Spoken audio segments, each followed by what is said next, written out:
শুভ রথযাত্রা। আশা করি আজকে সবাই মেলায় যাবেন আর জিলাপি পাঁপড় ভাজা খাবেন। সকাল সকাল একটা পার্সেল এসেছিল, তাই ভাবলাম ওটা ওপেন করিস। মোটামুটি চেষ্টা করি আপনাদের সাথে সবটাই শেয়ার করে নেওয়ার। গ্লাসের সেটটা কিন্তু আমার ভীষণ পছন্দ হয়েছে। লিডটা দেখুন কাঠের, আর কাঠের কোয়ালিটিটাও কিন্তু বেশ ভালো। আর সাথে রয়েছে একটা ওই রবারের এলাস্টিক মতো, যার জন্য কোনো কিছু লিকেজ হবে না। লিকুইড যেগুলো, এটা তো লিকুইড গ্লাসের জন্যই, শরবতের জন্য। যাই হোক, আর স্ট্রগুলো তো আমার ভীষণ ভালো লেগেছে। আপনারা কিন্তু যদি কিনতে চান অবশ্যই কমেন্ট করবেন, আমি লিঙ্ক শেয়ার করে দেবো।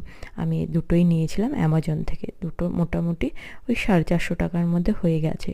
আর হচ্ছে গ্লাসের সেটটা, মানে কাচের কোয়ালিটিটা কিন্তু যথেষ্ট ভালো, শক্তপোক্ত হয়েছে। আমার তো ভীষণ পছন্দ হয়েছে। আপনাদের কেমন লাগলো অবশ্যই কমেন্ট করে জানাবেন।